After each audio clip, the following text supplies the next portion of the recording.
Bonjour les amis, bonjour les gardiens, j'espère que vous allez bien. Alors on se revoit dans une nouvelle vidéo où je vais répondre à un commentaire. Un commentaire d'une personne qui se posait la question de savoir si nos animaux pouvaient se réincarner en humains. Donc je vais y répondre dans cette vidéo. Mais avant, si tu arrives et tu débarques et tu sais pas de quoi est-ce que je parle, eh bien, ici, donc tu es sur ma chaîne, donc Pauline, je suis guide intuitive à travers le regard des animaux.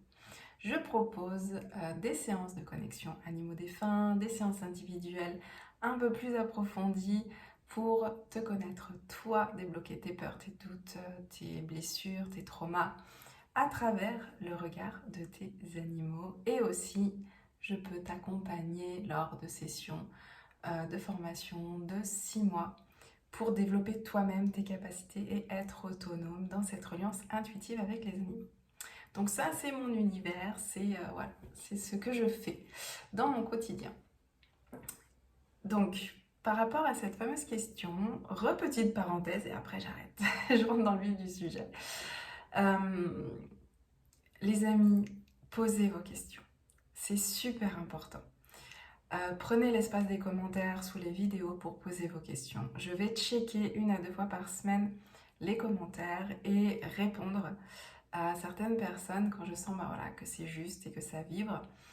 Et bien voilà, donc merci infiniment pour vos questions. Ça me permet moi de répondre en vidéo parce que je pense que d'autres personnes se posent aussi les mêmes interrogations et ça peut intéresser tout le monde. Donc voilà. Donc, allez-y à fond, posez vos questions. C'est important. Donc maintenant, euh, mon point de vue, ma vision par rapport au fait que est-ce que les animaux peuvent s'incarner en humains ou même l'inverse, est-ce que les humains peuvent s'incarner en animaux? Il y a plusieurs choses. Déjà, la toute première que je vous demanderai, les amis, c'est ne me croyez pas, s'il vous plaît. Je n'ai pas la science infuse, je n'ai pas la vérité absolue. Je suis comme vous, je suis une humaine comme les autres et qui fait des expériences, des voyages, mais ça reste mon expérience. Et mon expérience n'est pas une vérité, ça reste mon prisme à moi. D'accord? Donc tout ce que j'exprime sur ma chaîne et même dans cette vidéo, n'en faites pas parole d'évangile, s'il vous plaît. Faites vos propres expériences. Pour moi, ça, c'est le plus important, c'est vous pousser à aller faire vos expériences. Donc voilà, ça c'est dit. C'est important pour moi de le dire. Donc, on entend beaucoup de choses par rapport à l'incarnation, réincarnation, etc. Certaines personnes, de par leur expérience, vont exprimer le fait que il y a plusieurs paliers, il y a plusieurs niveaux. Ou je ne sais pas comment il l'exprime, mais moi c'est comme ça que je le comprends. Après, voilà, chacun va comprendre ce qu'il veut. Et en fait, on s'incarnerait d'abord en tant que minéral, donc tout ce qui est pierre, minéral. Ensuite végétal, ensuite animal. Alors peut-être que je loupe des étapes, si je dis grossièrement, d'accord? Animal, ensuite humain, ensuite, je ne sais pas, peut-être dans d'autres mondes subtils, être divin, énergétique, voilà. Donc il y a comme ça apparemment des strates, des paliers, d'après certaines personnes. D'ailleurs, ces personnes-là, je ne les citerai pas parce que faites-vous vos recherches, s'il vous plaît. C'est des personnes que je suis, d'accord, que j'écoute, que leurs paroles vibrent. Mais par rapport à ça, j'ai pas la même vision des choses.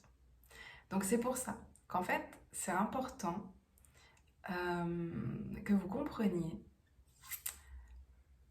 qu'on va tous exprimer nos propres expériences et nos propres vécus et ce qui résonne en nous, d'accord? Et parfois, même si on est à 90% en résonance avec ce qu'exprime telle ou telle personne, que ça nous parle, que ça confirme certaines choses, eh bien, il peut y avoir 10-20% de choses qui ne résonnent pas. Et c'est pas pour ça que on rejette cette personne.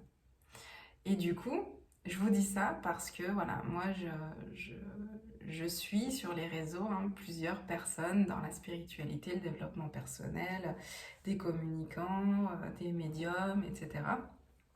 L'univers ufologique aussi.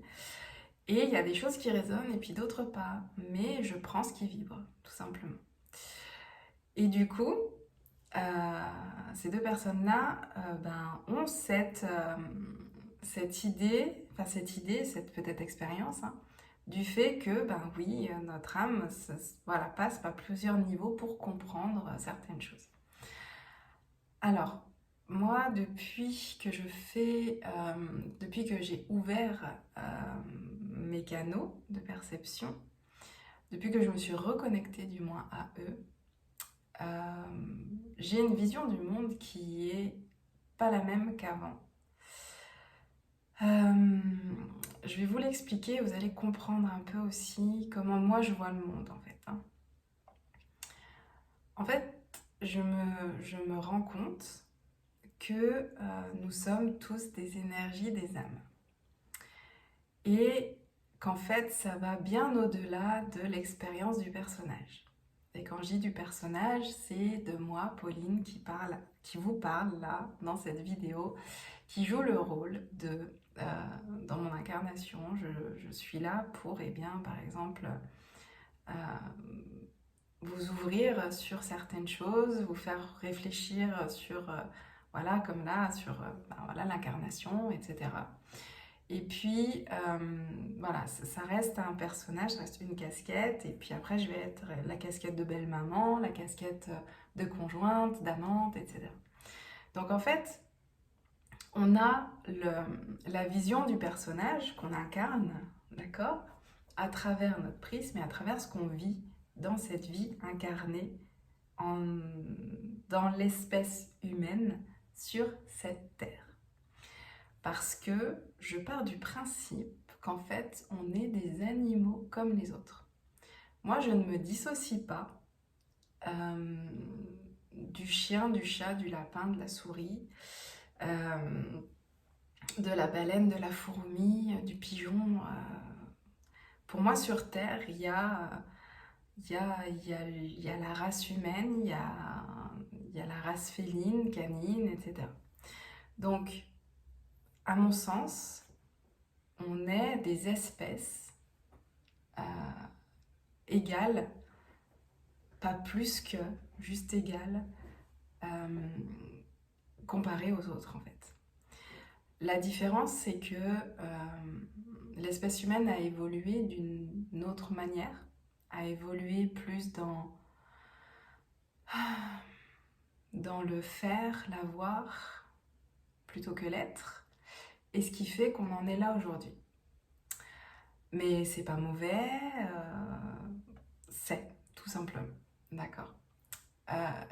Et par rapport à la réincarnation, à l'incarnation, ma vision des choses, c'est que peu importe l'espèce dans laquelle on s'incarne, parce que ça va plus loin que ça. Il n'y a pas que la Terre, les amis, il y a d'autres plans de jeu. Et en fait, pour moi, l'âme décide de vivre une expérience, décide de vivre une expérience auprès de telles et telles autres âmes qui vont également s'incarner dans le même jeu, sous différentes formes. Et donc, on peut choisir, à mon sens, de se réincarner en animal dans une prochaine vie ou d'être un animal dans cette vie. Une fois que la vie elle est finie, cette rétrospective, comme on entend souvent, de comment as-tu aimé, qu'as-tu fait, on nous montre toute la vidéo, en fait, tout le film de notre vie. Et puis à partir de là, on décide ou non là, j'ai pas été comme ci ou comme ça, ou je sais pas comment ça se passe, mais voilà, on fait le point, le bilan. Et puis on peut décider du coup dans cette vie-ci de se réincarner en cette espèce pour vivre des choses qu'on a peut-être fait subir. Voilà. Donc j'ai cet exemple-là. Une personne qui, par exemple, Bon, ça, j'ai pas envie que vous culpabilisiez, mais ça peut être rigolo quand même. Une personne qui a la phobie, mais truc de fou des araignées, par exemple. Ça se travaille, ça, d'ailleurs, en connexion. Euh, en fait, dans sa vie humaine, elle va avoir tué des milliers d'araignées, en fait, par peur. Et quand elle fait la rétrospective de sa vie, elle peut ressentir peut-être la peur de l'énergie incarnée dans cette araignée face à cette violence ressentie de l'humain à sa vision, d'accord? Et l'énergie, l'âme qui regarde ça, se dit mince, si j'avais su que c'était une sœur, j'aurais jamais fait ça. Mais comme j'étais dans le personnage, avec les peurs et avec ce que je devais bosser, eh ben je savais pas, en fait.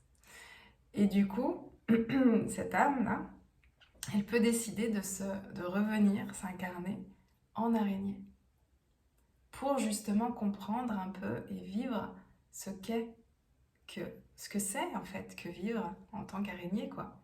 Dans une vie où on voit le monde d'une autre manière, où on ressent les choses d'une autre manière, etc. Voilà. Ou alors revenir en humain qui est juste fasciné et qui ouvre les consciences sur cette espèce spécifique, par exemple. Donc, c'est juste des jeux d'incarnation pour moi. J'ai déjà fait un voyage, en fait, une régression pour comprendre euh, qu'est-ce qui...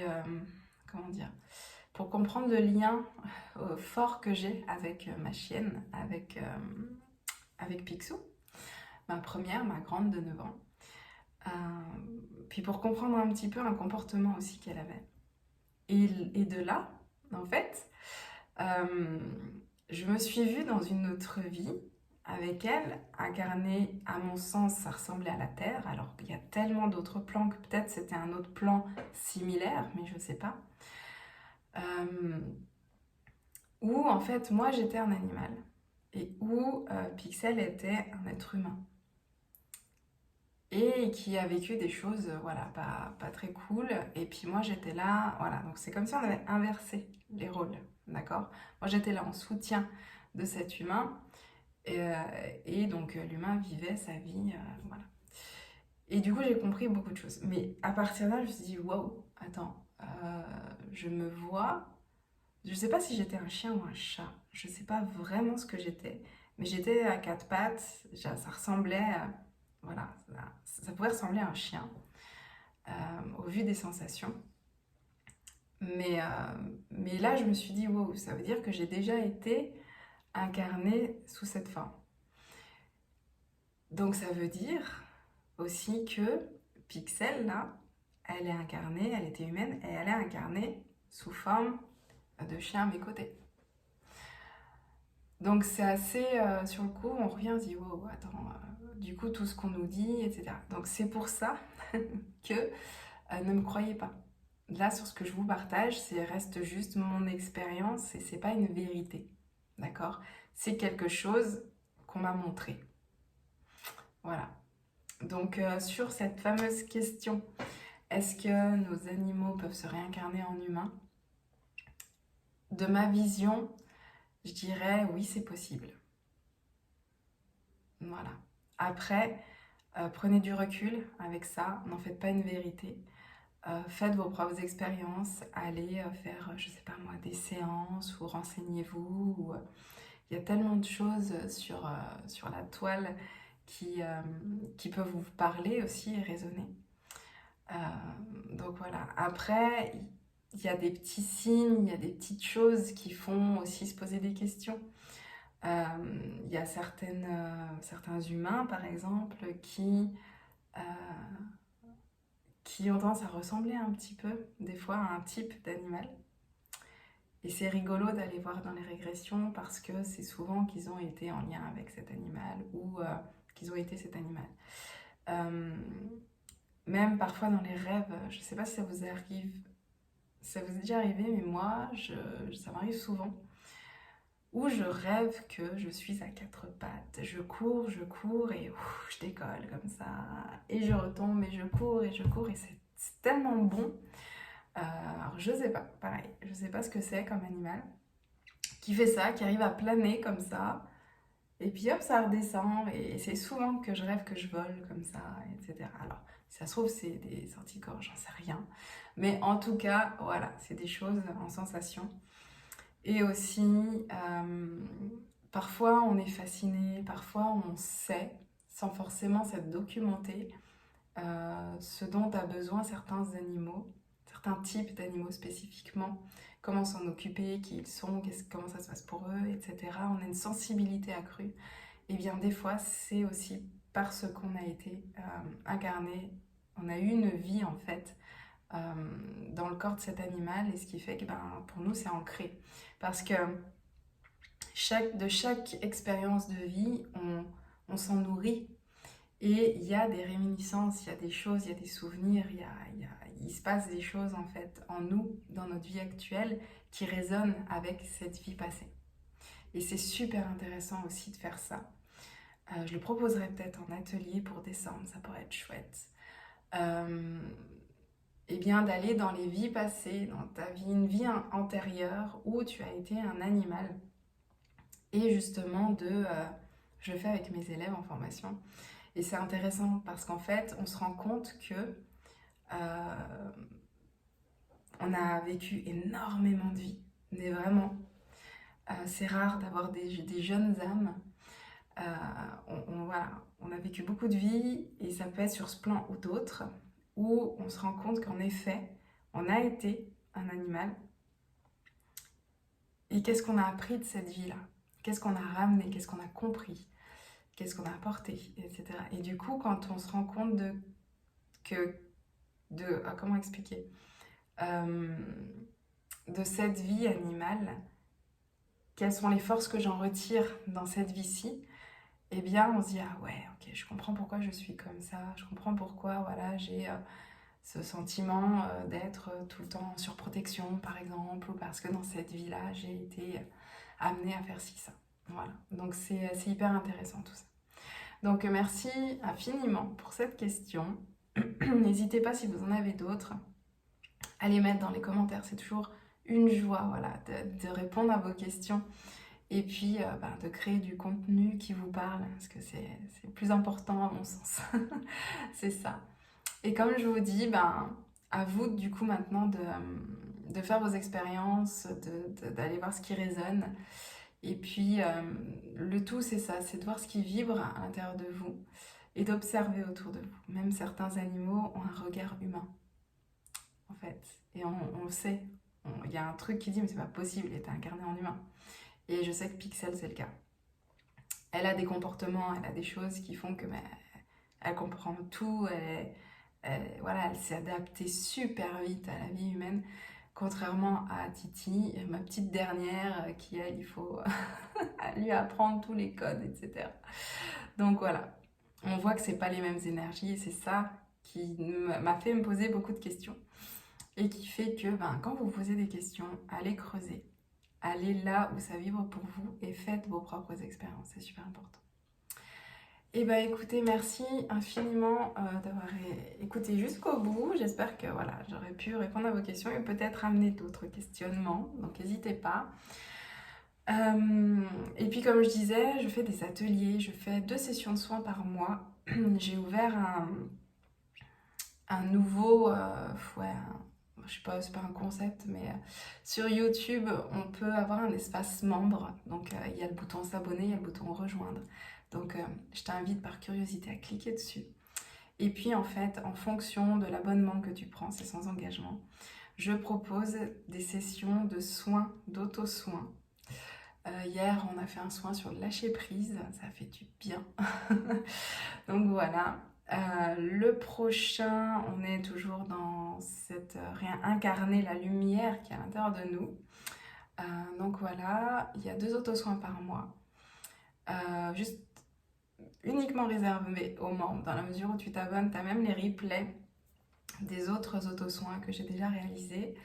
Et puis un atelier par mois. Voilà, donc ce mois-ci, c'est sur le lâcher prise où je vais vous faire des exercices. Je vais vous donner ma vision de ce que c'est que ce fameux lâcher prise, etc. Voilà, je vais vous faire bosser là-dessus et on verra en décembre peut-être aller voir ces régressions, je ne sais pas. Donc pour ça, je t'invite à cliquer sur le bouton rejoindre et puis rejoindre, si le cœur t'en dit, la tribu des lucioles, mes petites lucioles connectées, apaisées. Voilà, que j'aime voir du coup 2 à 3 fois par mois. Et bien en tout cas, je vous embrasse, merci infiniment d'être là et puis passez une très belle journée et on se dit à très bientôt. Bye bye les amis.